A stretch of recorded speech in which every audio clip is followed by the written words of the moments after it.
আজকে আমরা সপ্তম শ্রেণীর দ্বিতীয় পর্যায়ক্রমিক মূল্যায়ন 2025 সালের ইতিহাস বিষয়ের সিলেবাস নাম্বার বিভাজন এবং সম্পূর্ণ উত্তর সহ নমুনা প্রশ্নপত্র সম্পর্কে আলোচনা করব। তো চলো এই ভিডিওতে আমরা ক্লাস 7 এর সেকেন্ড ইউনিট টেস্ট 2025 হিস্ট্রি সাবজেক্টের সিলেবাস মার্কস রিভিশন এবং এই কোশ্চেন পেপারের উত্তরগুলো দেখে নিই। সেকেন্ড ইউনিট টেস্টে তোমাদের 50 নম্বরের পরীক্ষা হবে, সময় থাকবে 1 ঘন্টা 30 মিনিট। প্রথমে কোন কোন অধ্যায় তোমাদের পড়তে হবে সেগুলো দেখো। 4 নম্বর অধ্যায় হচ্ছে দিল্লি সুলতানি, 5 নম্বর মুঘল সাম্রাজ্য, 6 নম্বর নগর বণিক বাণিজ্য। এই অধ্যায়গুলো তোমাদের পড়তে হবে। তো কীরকম প্রশ্ন পরীক্ষা দেওয়া হবে সেগুলো দেখো। প্রথমে 10টি সাধারণত এমসিকিউ প্রশ্ন দেওয়া থাকবে, এগুলো সঠিক উত্তর বেছে নিয়ে লিখতে হবে। প্রশ্নের মান হচ্ছে 1 নম্বর করে। এরপর 10টি এসএকিউ প্রশ্ন থাকবে, 1 নম্বর মানের প্রশ্ন। এগুলো এখান থেকে তোমাদের এক কথায় উত্তর লিখতে হবে বা সত্য মিথ্যা নির্বাচন করতে হবে বা শূন্যস্থান পূরণ করতে হবে, এরকম প্রশ্ন দেওয়া থাকবে। এরপর 4টি 2 নম্বর মানের প্রশ্নের উত্তর লিখতে হবে, 4 দুগুণে 8 নম্বর। এখানে তোমাদের দেখো 6টি প্রশ্ন দেওয়া থাকছে, প্রতিটা অধ্যায় থেকে 2টি করে প্রশ্ন থাকছে 6টা, সেখান থেকে 4টির উত্তর লিখতে হবে। নেক্সট হচ্ছে 3 নম্বর মানের প্রশ্নের উত্তর লিখতে হবে 4টি, 3 4 12 নম্বর। এখানেও প্রতিটা অধ্যায় থেকে 2টি করে প্রশ্ন থাকে 6টার মধ্যে 4টির উত্তর লিখতে হবে।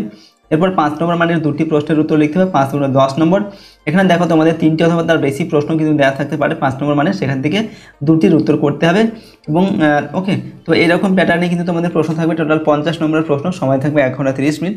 চলো আমরা এখন একটি কোশ্চেন পেপার এবং তার সম্পূর্ণ উত্তর এই ভিডিওতে দেখে নিই।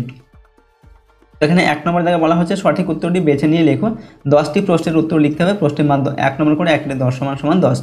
কয়ের জায়গায় অল রিহলা বিবরণটি লিখেছেন ইবন বতুতা বিন কাসিম মির আমির। তো অল রিহলা এটা লিখেছিলেন ইবন বতুতা। কয়ের দেখা হচ্ছে ইলতুতমিশ খলিফার থেকে অনুমোদন পান 1229, 1129, 1230 না 1029 খ্রিস্টাব্দে। তো ইলতুতমিশ খলিফার থেকে অনুমোদন পান হচ্ছে 1229 খ্রিস্টাব্দে।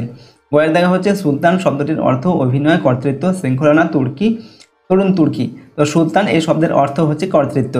ঘয়ের দেখা হচ্ছে ঘরঘোড়ার যুদ্ধে বাবরের অন্যতম প্রতিদ্বন্দ্বী ছিলেন রানা সঙ্গ, ইব্রাহিম লোদি না নসরত শাহ। তো ঘরঘোড়ার যুদ্ধে বাবরের অন্যতম প্রতিদ্বন্দ্বী ছিলেন নসরত শাহ। নেক্সট উঙ্গর দাগে আহমেদনগরের প্রধানমন্ত্রী ছিলেন টোডরমল, মালিক অম্বর, বৈরাম খান। তো আহমেদনগরের প্রধানমন্ত্রী ছিলেন মালিক অম্বর।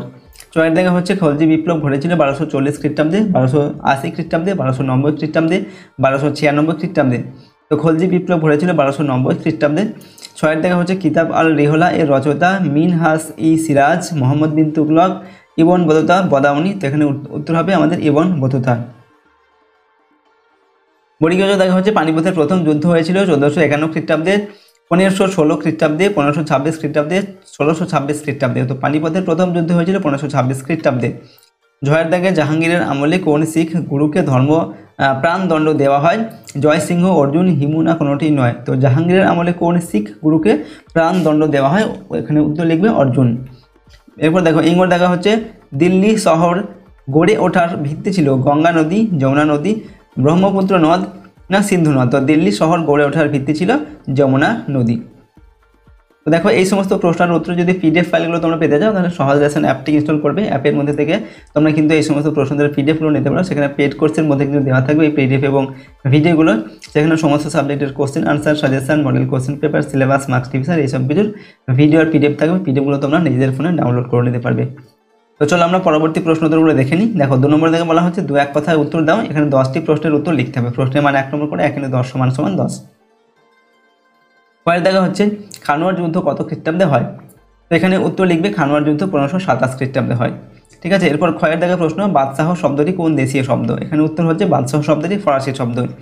গয়ের দেখা ঠিক না ভুল লেখো, নগর শব্দটি ফরাসি শব্দ থেকে এসেছে, এটা ঠিক না ভুল? তো এটা হবে ভুল। ঘয়ের দেখা বেমানান শব্দটি বেছে নিয়ে লেখো। ইলতুতমিশ এটা রাজিয়া, ইবন বতুতা বলবন। তো এখানে ইবন বতুতা এটা হচ্ছে বেমানান শব্দ। ঠিক আছে। উমর দাগের প্রশ্ন হচ্ছে শূন্যস্থান পূরণ করে 1527 খ্রিস্টাব্দে খানোয়ার যুদ্ধে রাজপুতদের নেতৃত্ব দেন ড্যাশ। তো 1527 খ্রিস্টাব্দে খানোয়ার যুদ্ধে রাজপুতদের নেতৃত্ব দেন রানা সংগ্রাম সিংহ। পরের প্রশ্ন হচ্ছে চয়ের দাগে আলাউদ্দিন খলজি সেনাপতির নাম কি? তো এখানে উত্তর লিখবে আলাউদ্দিন খলজি সেনাপতির নাম হচ্ছে মালিক কাফুর। ওকে, মালিক কাফুর।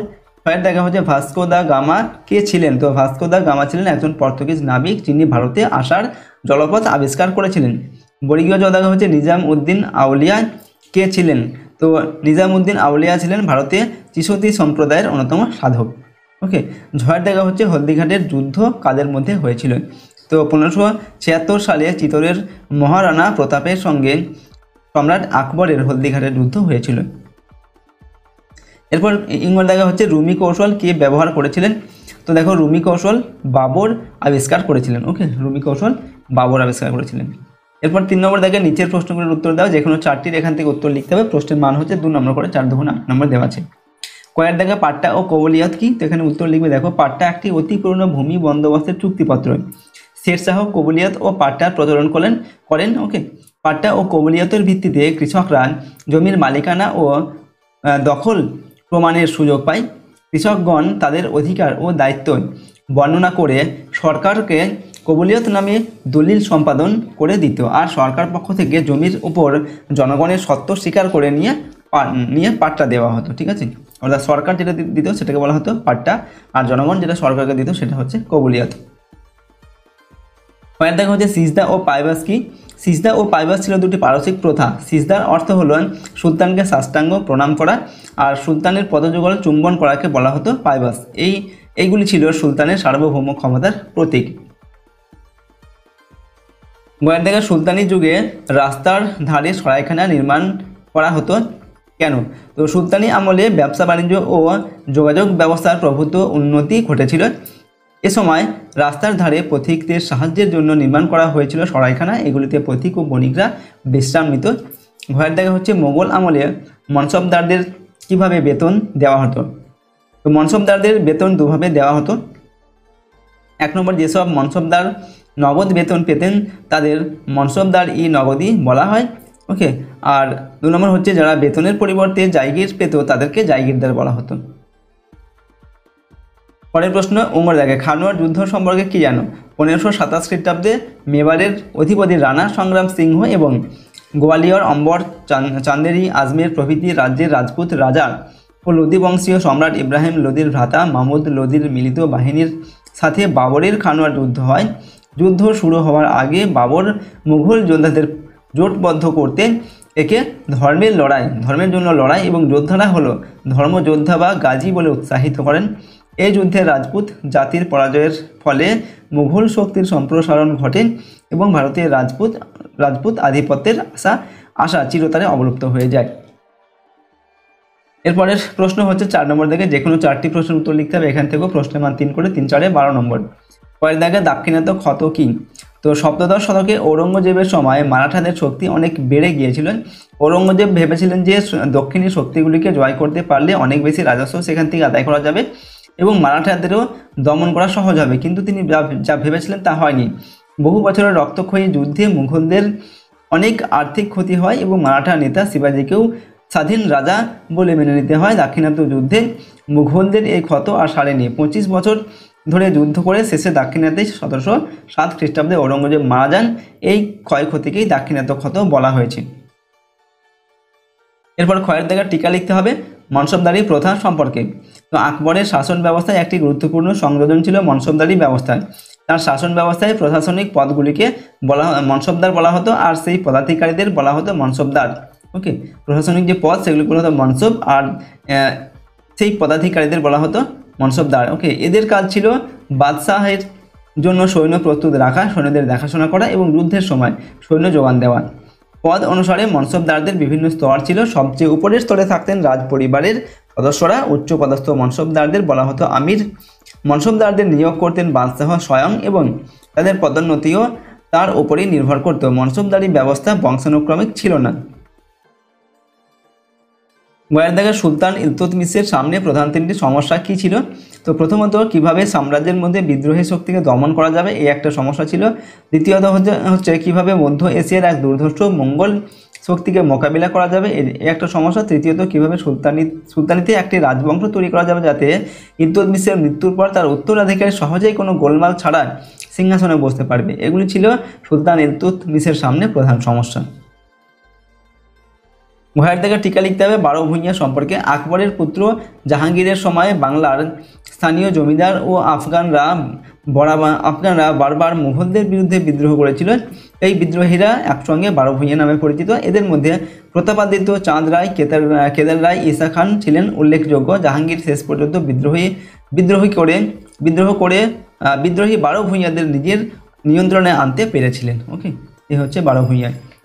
এরপরে দেখো উমর দাগে সুলহ ই কুল কি অথবা দিন ই ইলাহে কি, ঠিক আছে, যে কোনোটা তোমাদের পরীক্ষা দিতে পারে, উত্তরটা কিন্তু আমরা একটাই হবে। তো এখানে উত্তর দেখো লিখবে সুলহ ই কুল কথার অর্থ হলো সকল ধর্মের প্রতি সমভাবাপন্ন, শ্রদ্ধা এবং সহনশীলতা।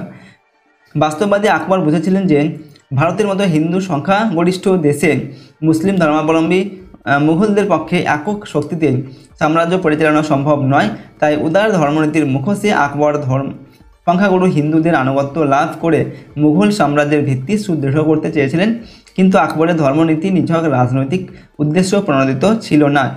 রাষ্ট্র পরিচালনার জন্য তিনি সমস্ত প্রতিদ্বন্দ্বী জাতি ধর্মীয় গোষ্ঠীর মধ্যে সমন্বয় সাধন করতে চেয়েছিলেন। সকলের প্রতি সহনশীল ও শান্তির এই পথই হলো সুলহ ই কুল। এই আদর্শের ভিত্তিতে আকবর একটি ব্যক্তিগত মতাদর্শ গড়ে তুলেছিলেন, যাকে বলা হয় দিন ই ইলাহি। পরের প্রশ্ন ৪ দেখা টিকা লিখতে হবে ইকতা ব্যবস্থা সম্পর্কে। তো দিল্লির সুলতানরা সাম্রাজ্যের আয়তন ক্রমশ বাড়িয়ে চলেছেন। নতুন অধিকার করা অঞ্চল থেকে রাজস্ব আদায় করার দরকার ছিল এবং সেখানকার শান্তি বজায় রাখার দায়িত্ব তাদের ছিল। সুলতানরা যেসব রাজ্যগুলি জয় করলেন বা অধিকার করলেন সেই সব রাজ্যগুলিকে একটি প্রদেশের মতো ধরে নেওয়া হলো। এসব প্রদেশকে বলা হতো ইকতা। এই ইকতার দায়িত্ব নিয়ে থাকতেন একজন সামরিক নেতা, তাকে বলা হতো ইকতাদার। ইকতাগুলিকে ছোট ও বড় এই দুই ভাগে ভাগ করা হতো। বড় ইকতাগুলির দায়িত্ব পালনের জন্য যারা থাকতেন তাদের শুধু সামরিক দায়িত্ব পালন করতে হতো না, প্রশাসনিক দায়িত্ব তাদের পালন করতে হতো। ছোট ইকতাদারগণ শুধুমাত্র সামরিক দায়িত্ব পালন করতেন। সৈন্যবাহিনীর দেখাশোনা করা, বাড়তি রাজস্ব, সুলতানদের দেওয়া, দেশের শান্তি শৃঙ্খলা বজায় রাখা, এইসব দায়িত্ব বড় ইকতাদারদের ওপর থাকত। এইসব ইকতাদার সম্পূর্ণভাবে সুলতানদের নিয়ন্ত্রণে ছিলেন। এরপর দেখো ৫ নম্বর দাগে যে কোনো দুটি প্রশ্নের উত্তর এখান থেকে লিখতে হবে। প্রশ্নের মান ৫ নম্বর করে ৫ দোকানে ১০ নম্বর দেওয়া আছে। কয়ের দাগে আলাউদ্দিন খলজির বাজার দর নিয়ন্ত্রণ সম্পর্কে যা জানো লেখুন। তো আলাউদ্দিনের সময় দিল্লির বাজার দর নিয়ন্ত্রণ সুলতানের হাতে ছিল। আলাউদ্দিন খলজি একটি বিরাট সৈন্যদল গঠন করেন এবং সমস্ত সৈন্যদের বেতন নির্দিষ্ট করে দেন। তিনি বাজারের সমস্ত জিনিসের দর নির্দিষ্ট করে দেন। তিনি বাজার দর দেখাশোনা করার জন্য সাহানা ই মান্দি ও দেওয়ান ই রিয়াসত নামে দুটি রাজ কর্মচারী নিয়োগ করেন। এছাড়া সুলতানের ঠিক করা দামের চেয়ে কোনো বিক্রেতার দাম বেশি নিলে এবং ক্রেতাকে ঠকালে কঠোর শাস্তির ব্যবস্থা ছিল। আলাউদ্দিন সাধারণ মানুষের সুবিধার্থে রেশন ব্যবস্থা চালু করেন। প্রজারা যাতে ঠিক সময়ে খাদ্য, শস্য ও দৈনন্দিন প্রয়োজনীয় জিনিস পেতে পারে তাই সুলতানরা সবসময় তা তাদের কাছে মজুদ রাখতেন। তাদের সঠিক সময়ে প্রয়োজনীয় জিনিস যোগান দিতে সুলতান খুবই দায়িত্বশীল ছিলেন। এরপর ক্ষয়ের দাগ হচ্ছে শেরশাহের শাসন সংস্কারগুলি ব্যাখ্যা করো। তো দেখো শেরশাহের শাসন সংস্কার মাত্র ৫ বছরের রাজত্বকালের মধ্যে শেরশাহ শাসন ব্যবস্থার যে সংস্কার সাধন করেছিলেন তাকে ভারত ইতিহাসে অমর করে রেখেছে। শাসন পরিচালনার ক্ষেত্রে শেরশাহ বেশ কিছু শাসনতান্ত্রিক সংস্কার এনেছিলেন। এগুলি হচ্ছে ১ নম্বর, কেন্দ্রীয় শাসন পরিচালনার জন্য তিনি ৪ জন মন্ত্রী নিয়োগ করেছিলেন। শাসন কার্যের সুবিধার জন্য শেরশাহ সাম্রাজ্যকে ৪৭টি সরকারি ও প্রতিটি সরকারকে পরগনায় বিভক্ত করেন। ২ নম্বর হচ্ছে রাজস্ব সংস্কার হিসাবে জমি জরিপ করে জমির উৎপন্ন ফসলের বা অংশ রাজস্ব নেবার ব্যবস্থা করেন। এছাড়া পাট্টা ও কবলিয়ত এর প্রচলন করেন। পাট্টায় কৃষকের নাম, জমিতে কৃষকের অধিকার, কত রাজস্ব দিতে হবে প্রভৃতি লেখা থাকত। তার বদলে কৃষকরা রাজস্ব দেওয়ার কথা কবুল করে কবলিয়ত নামে একটি দলিল রাষ্ট্রকে দিত। ৩ নম্বর পয়েন্ট হচ্ছে যোগাযোগ ব্যবস্থার উন্নতিকল্পে শেরশাহ বাংলার সোনারগাঁ থেকে উত্তর পশ্চিম সীমান্তে পেশোয়ার পর্যন্ত বিস্তৃত সড়ক ই আজম নামে একটি সড়ক নির্মাণ করেন, যা পরবর্তীতে গ্র্যান্ড ট্রাঙ্ক রোড নামে খ্যাত। এছাড়া আরও অনেক সুন্দর ও প্রশস্ত পথ তিনি নির্মাণ করেন, যা দেশের ব্যবসা বাণিজ্যের প্রসার ঘটায়। ৪ নম্বর পয়েন্ট হচ্ছে পথিক ও বণিকদের সুবিধার জন্য রাস্তার ধারে অনেক সরাইখানা তৈরি করেছিলেন। ওকে, সরাইখানা মানে বিশ্রামখানা আর কি, বিশ্রামগার। এরপর হচ্ছে ৫ নম্বর, ঘোড়ার মাধ্যমে ডাক যোগাযোগ ব্যবস্থার উন্নতি তিনি করেছিলেন। ওকে, ৬ নম্বর, সামরিক সংস্কার হিসাবে শেরশাহ সেনাবাহিনীর নিয়ন্ত্রণে আনতে দাগ ও হুলিয়া ব্যবস্থা বা হুলিয়া প্রথা চালু করেন। এগুলো হচ্ছে এই সংস্কারগুলি আমরা দেখলাম শেরশাহের সংস্কারগুলি। নেক্সট হচ্ছে দেখো গোয়ের দাগে মোগল সাম্রাজ্যের প্রকৃত প্রতিষ্ঠাতা হিসাবে আকবরের কৃতিত্ব আলোচনা করো। তো আকবরের কৃতিত্ব 1556 থেকে 1605 খ্রিস্টাব্দ পর্যন্ত আকবর সিংহাসনে আরোহণের পর একটানা 40 বছর ধরে বিভিন্ন রাজ্য জয় করে বিশাল সাম্রাজ্য গড়ে তুলেছিলেন। রাজ্য জয় আকবর তার বাল্য অভিভাবক বৈরাম খাঁর সাহায্য নিয়ে পানিপথের দ্বিতীয় যুদ্ধে আদিল শাহের হিন্দু সেনাপতি হিমুকে পরাস্ত করেন। 1556 খ্রিস্টাব্দে দিল্লি ও আগ্রা দখল করেন। ঠিক আছে, পরাস্ত করে দিল্লি ও আগ্রা তিনি দখল করেন। বৈরাম খাঁর অভিভাবকত্ব ও সাহায্য নিয়ে আকবর 4 বছরের 1556 থেকে 1560 খ্রিস্টাব্দ, ঠিক আছে, এর মধ্যে আজমির, জৌনপুর ও গোয়ালিয়র জয় করেন। এরপর হচ্ছে তার রাজপুত নীতি। রাজপুতদের উপর কর্তৃত্ব প্রতিষ্ঠার জন্য সম্রাট আকবর কয়েকটি নীতি অনুসরণ করেছিলেন, যেমন বৈবাহিক সম্পর্কের নীতি, উচ্চ রাজপদে নিয়োগের নীতি, বিভিন্ন সুযোগ সুবিধা প্রদানের নীতি এবং যুদ্ধনীতি। এগুলো তিনি রাজপুতদের উপর এই নীতিগুলো প্রয়োগ করেছিলেন। এরপর হচ্ছে 12 ভূঁইয়ার সমস্যা। 1576 খ্রিস্টাব্দে বাংলা ও বিহার মোগল সাম্রাজ্যভুক্ত হলেও বাংলার হিন্দু মুসলিম বহু জমিদার, যেমন হচ্ছে চাঁদ রায়, কেদার রায়, প্রতাপাদিত্য, ঈসা খাঁ, মুসা খান, ঠিক আছে, এরা মোগলদের বিরুদ্ধে বিদ্রোহ করেন। এরা বাংলার বিখ্যাত 12 ভূঁইয়া নামে পরিচিত আকবরের সেনাপতি মানসিংহ 12 ভূঁইয়াদের পরাস্ত করে বাংলায় শান্তি স্থাপন করেছিলেন। তার জীবনের শেষ যুদ্ধ হলো আসিরগড় যুদ্ধ, যেটা 1601 খ্রিস্টাব্দে হয়েছিল। এরপর আকবরের ধর্মনীতি। ধর্মসহিষ্ণু ও উদার মনোভাবাপন্ন আকবর আধ্যাত্মিক সংকট নিরসনের জন্য দার-উল ইসলাম ও দার-উল হার্ব এর দেশ ভারতবর্ষকে সুলহ-ই-কুল বা ধর্ম সহিষ্ণুতার দেশে পরিণত করেছিলেন। প্রথমে তীর্থকর 1563 খ্রিস্টাব্দে ও পরে 1564 খ্রিস্টাব্দে তিনি হিন্দুদের উপর থেকে জিজিয়া কর তুলে দেন। ঠিক আছে,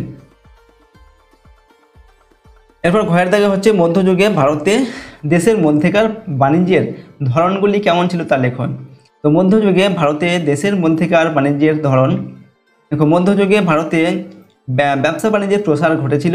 দেশের ভেতরে সাধারণত 2 ধরনের বাণিজ্য চলত। প্রথমত গ্রাম ও শহরের বাণিজ্য এবং দ্বিতীয়ত 2টি শহরের মধ্যেকার বাণিজ্য।